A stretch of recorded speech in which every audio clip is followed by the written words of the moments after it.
আসসালামু আলাইকুম প্রিয় ফুটবল ফ্যান্স। শুরুতেই বলে নিচ্ছি যে ভিডিওটা গতকালকে পাবলিশ করার কথা ছিল, তবে ইউটিউব স্টুডিওতে টেকনিক্যাল একটা এরর বা ইস্যুর কারণে ভিডিওটা প্রসেস হয়ে রেডি হচ্ছিল না। তাই যে মুহূর্তে আপনারা ভিডিওটা দেখবেন হয়তোবা অনেক লেট হয়ে গিয়েছে, সেটা তাই শুরুতে অ্যাকনলেজ করে নিলাম। আপনারা নিশ্চয়ই জেনে থাকবেন যে ক্রিস্টিয়ানো রোনালদো এবং লিওনেল মেসি ফুটবলের দুই লিভিং লেজেন্ডের পরে তৃতীয় ফুটবলার হিসেবে চ্যাম্পিয়ন্স লিগের ইতিহাসে অন্তত ১০০টা গোল করার একটা অসাধারণ অভাবনীয় মাইলফলকে স্পর্শ করেছেন বার্সেলোনার স্ট্রাইকার রবার্ট লেভানডফস্কি। তাকে ডেডিকেট করে আলাদা একটা ভিডিও করতে হবে, কারণ এত এত ক্লাসিক্যাল ফুটবলার, এত এত লেজেন্ডারি প্রোফাইল চ্যাম্পিয়ন্স লিগ খেলেছেন, তাদের মধ্যে মাত্র ৩ জন এই 100 ক্লাবের একজন মেম্বার গোল স্কোরার হিসেবে এক কথায় ওই যে বললাম অভাবনীয় একটা অর্জন। নিজের গোলের ট্যালিটাকে সর্বশেষ ম্যাচে জোড়া গোলের মাধ্যমে রবার্ট লেভানডফস্কি ১০১-এ নিয়ে গিয়েছেন এবং তার এই স্ট্যাটসটা আমার কাছে অনেক বেশি করে স্পেশাল। প্রথমত, লেভানডফস্কি যদি রোনালদো বা লিওনেল মেসির মতো এমন দলগুলোতে খেলতেন, যেমন বার্সা বা রিয়ালের মতো দলগুলোতে খেলতেন, হয়তোবা আমাদের দেশে তাকে কেন্দ্র করে আরও অনেক বেশি করে আলোচনা হতো। তিনি দিনের পর দিন যে কতটা ধারাবাহিকভাবে একটা লেজেন্ডারি প্রোফাইল আস্তে আস্তে তৈরি করেছেন, সেটা আরও অনেক হাইলাইটেড হতো তিনি যদি জাতীয় দলের কনটেক্সটে পোল্যান্ডের না হয়ে মেসি রোনালদোর মতো আরেকটু পরিচিত অন্তত আমাদের এই সাইডটাতে অঞ্চলে হতেন জাতীয় দলের কনটেক্সটে, তাহলে আরও নির্দিষ্ট করে রবার্ট লেভানডফস্কির একটা প্রোফাইল আমরা এমনভাবে ডিসক্রাইব করতাম যে তাকে তার সময়ের অন্যতম সেরা, এমনকি সর্বকালের সেরার একটা শর্ট লিস্টে, আমি বলছি না যে একেবারে টপ লিস্টে, তবে অন্তত বেশ কয়েকজনের একটা লিস্ট করলে সেখানে কোনো না কোনো জায়গায় রাখতেই পারতাম। রবার্ট লেভানডফস্কির এই যে ১০১টা গোলের একটা ট্যালি রয়েছে চ্যাম্পিয়ন্স লিগে, সেই ১০১টা গোলের মাইলফলকে স্পর্শ করতে তিনি ম্যাচ নিয়েছেন মাত্র ১২৫টা।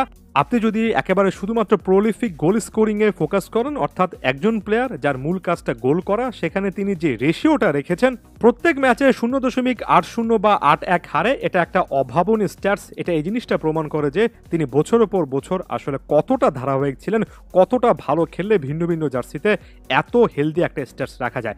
বায়ার্ন মিউনিখের জার্সিতে ৭৮টা ম্যাচ খেলে ৬৯টা গোল করেছেন, সঙ্গে ১৮টা অ্যাসিস্ট আছে। বুরুশিয়াতে ২৮ ম্যাচে ১৭টা গোল করেছিলেন। এফসি বার্সেলোনা জার্সিতে ১৯টা ম্যাচে ১৫টা গোল, একটা অ্যাসিস্ট করেছেন।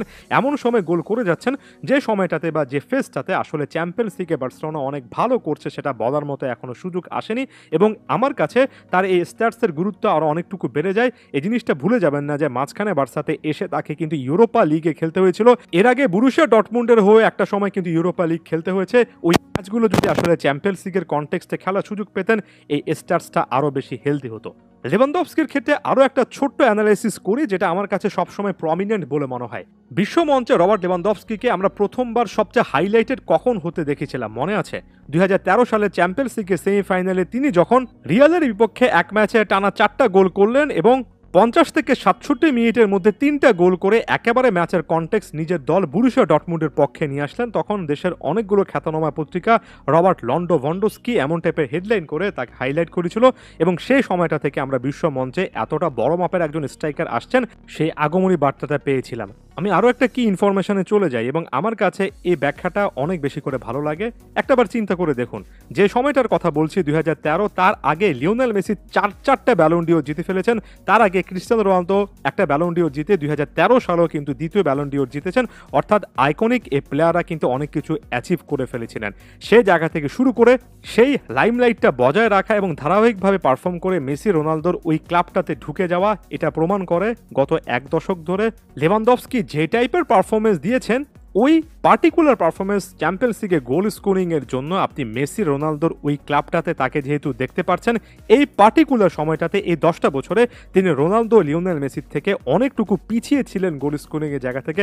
আসলে সেটা ক্লিয়ারলি বলা যাচ্ছে না, যদিও মেসি রোনালদোর অন্য একটা ক্লাস, অন্য একটা লেভেল আছে, সেটা সকলেই জানেন। তবে এখানে আপনি লেভানডফস্কিকে কখনোই ইকুয়েশন থেকে বাদ দিতে পারবেন না। তিনি আসলে কখনোই ইকুয়েশনের বাইরে ছিলেন না। আমরা হয়তোবা সেভাবেই বুঝিনি।